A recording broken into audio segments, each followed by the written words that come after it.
Isang video yung napanood natin at i-reactionan ko ito. At siyempre, bago muna yan isang magandang araw po sa inyong lahat. At saan man sulok kayo ng Pinas naroroon, sa mga sandaling ito, ang pagpapala po'y sumating lahat para sa araw na ito. Nagpupugay na muli si Makatang Tambay ng puhunan ni mga logic ng buhay. Pakinggan nyo tong isang video na napanood ko. Ngayon ko lang to na nabuksan ulit.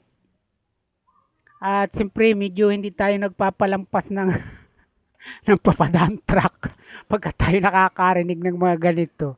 Yung mga vlog na kumbaga ay nakakasagi naman ng sa ating ego kahit papaano. Ay mantakin mo na sa katangahan na raw ng DDS to.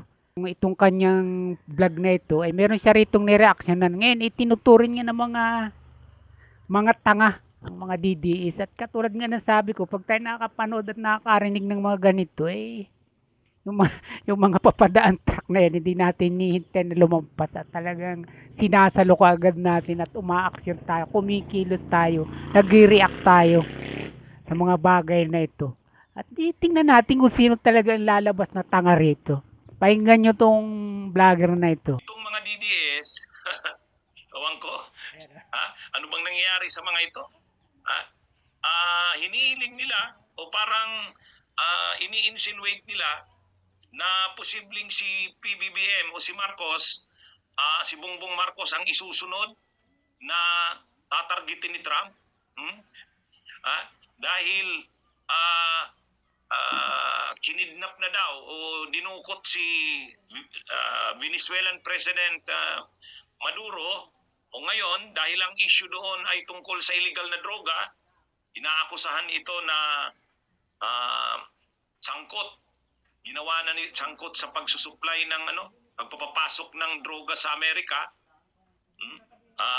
Kaya ito daw ay ginawa na ang Venezuela na narco state. Narco state. O ngayon, hindi malayo di umano na dahil galit si Trump sa mga heads of states na sangkot sa illegal na droga o nai-involve sa illegal na droga, hindi daw malayo na posibleng isunod na rin si BBBM. Yan yung sinasabi ng mga DDS. O yan yung post ni Greco Balhica.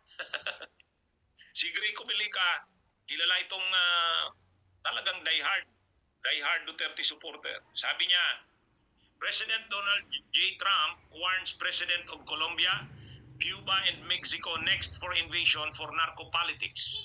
I hope not, but if things here don't change fast, it will not be a surprise if Trump calls out President Bongbong Marcos next. Yan ang sabi ni Greco Belhica. Ano daw? Nag-warning na daw si Trump sa presidente ng Colombia, sa presidente ng Cuba at Mexico. Hindi daw nakapagtataka kung baka isunod na rin si PBBM. Yan yung sinasabi ng mga DDS. Biglang naman sabihin nila dyan, inaakusa kasi nila si PBBM o ang presidente ng Pilipinas na nagdodroga. Adik daw. Kahit naman kasi yung kapatid ng presidente na senadora, inaakusa yung kapatid niya. Ano ba to? Saka hindi naman tapos yung issue na yan. Itabi nyo na nga yan, mga DDS. Itabi nyo na yung issue na yan. Wala na kayong makuha ang ibang issue. Hindi sa pinagtatanggol natin ang presidente, si PBBM dyan sa issue na yan. Pero napakaraming importanteng issue sa bayan. At kaya tayo dito mabilisan din nag-reaction. Itong sinasabi ng vlogger na ito, itong nireaksyonan niyang ito, halos ganito rin yung tema nung nai-vlog ko kahapon nung ako nag-live. Kahapon nga. Sabi ko nga aron yun naman opinion ko lang at dun nga nasabi ko na maaring ganun din sa naging perception nito ni Greco Belhica na may posibilidad na ito na nga ang kasunod. next ng Pangulong Bongbong Marcos na malamang i-dakpin din by hook or by crook. At katulad nga ng sabi nga rito, winarningan na yung Cuba, yung Colombia at saka itong Mexico. At sabi nga malamang pagkatas mahuli ni Maduro sa dito na itong Pangulo ng Venezuela next na nga ito si Pangulong Bongbong Marcos. Bakit? Katulad ng sinasabi ng vlogger na ito, hindi naman tayo talaga narco state o kumbaga lahat na nakadepende ang ating gobyerno sa mga drug lords. So kumbaga yun ang nagpapatakbo, nagpapagalaw ng bansa natin. Wala namang ganoon. Pero kaya ito, ganun din yung naging tema nung pagla-live ko kahapon. Halos nga may pagkakahawig, di ba? Ganun nga yung title ko, yung pagkakahalin tulad kay Maduro at saka kay BBBM. Itong nangyaring ito. Oo nga't hindi naman talaga, wala naman direktahan na talagang involved si Pangulong Bongbong Marcos sa mga drug lords dito sa ating bansa. Pero ang pinupunto natin dito at maging nga ito si Greco Bilica ay yung galit si President Donald Trump sa mga involved na mga leader na involved sa drugs o gumagamit nito, addict. At ang mismong sabi pa nga ni Senator Amy Marcos dito, yung kapatid niya, ilulong. At yun yung naging marahil ay naging basihan din ng pahayag na ito ni Greco Bilica. At ganun din naman tayo. Kahapon pa ito, hindi naman tayo bumasi dito. Sabihin natin, ginagaya ko lang ito. Kung balikan nyo yung aking live kahapon, sinabi ko ito ron, maaaring hindi naman mangyari na arestuhin o dakipin na o kaya hulugan pa ng bomba ang Pilipinas pagkatapos saka arestuhin si Pangulong Bongbong Marcos. Kasi hindi naman to bago, mga ganitong pangyayari.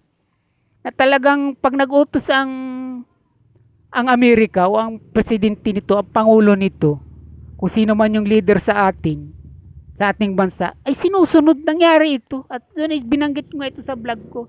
At ngayon inuulit ko at sinasariwa sa inyo na ito ay mismo sa kanyang ama nangyari. Nung kasing mapatalsik ito at ipatapon nga sa Hawaii, sa totoo lang, hindi naman talaga ito bumababa pa. Nung mangyari nga itong It's a People Power 1. Noon bata pa ako pero naririnig ko na noon. At dito sa aming lugar, dahil probinsya nga ito, wala naman ditong TV, wala ditong ibang naghahatid ng mga balita na maaga. Basta dito ang pinapakinggan ko noon radyo. Sa DCR, tanda ko pa yan. Na hindi sila bumibitaw, hindi ba't 24 oras talaga namang nakabukas yung istasyon na yan. Noon at saka hanggang ngayon. At nakikinig ako. Dahil hindi naman agad bumaba si Pangulong Bongbong Marcos sa kabila na marami na nga yung halos milyon na nga yung nag-arali dun sa EDSA o yung mga tao na naroon kasama na nga yung mga kaparian at mga madre. Hindi pa rin siya bumababa. Pero talagang nung tawagan siya ng kasalukuyang presidente noon ng US na bumaba ka na. Talagang mainit na masyado ang tao.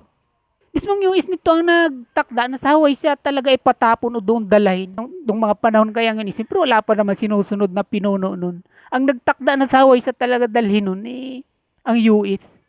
At saka lang siya bumaba at sumunod siya sa utos ng Amerika nung mga panahon na yun. Kaya yun sinariwa ko nga kahapon dun sa vlog ko at ngayon inuulit ko nga. Talagang posible yun. Tulad ng sinasabi nito na Greco Bilica.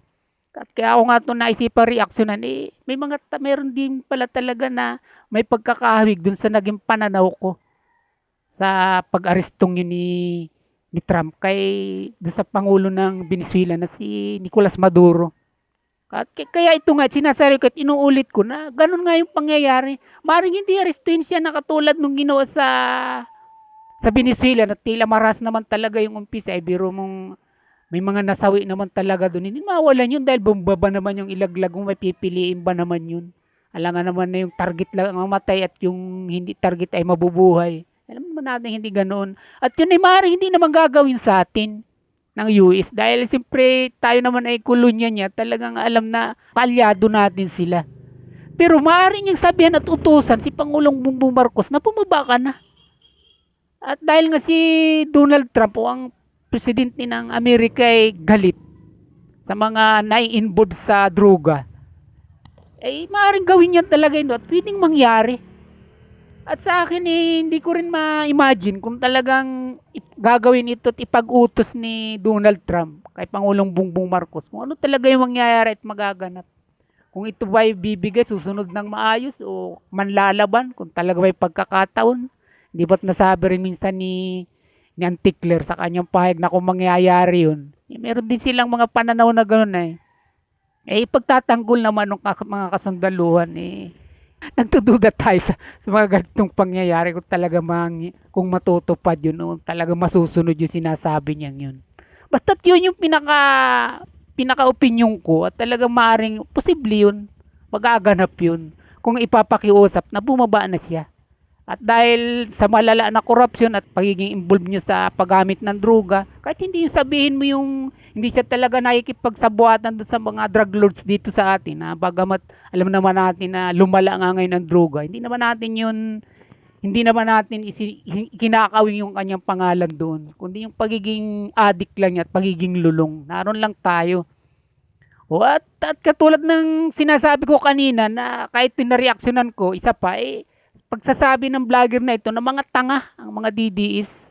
Ngayon, siya lalabas na tanga dito. Kung napansin niyo yung sinasabi niya sa dakong huli. Hindi naman daw niya ipinagtatanggol si Pangulong Bongbong Marcos. Bagkus dapat daw ay matagal lang issue. Dapat tumahimik na ang mga DDS at yung iba-iba namang issue, lumang issue na daw itong paggamit na ito ng droga ni Pangulong Bongbong Marcos. Siya yung nagsasabi rito na hindi niya pinagtatanggol pero nito ginagawa niya.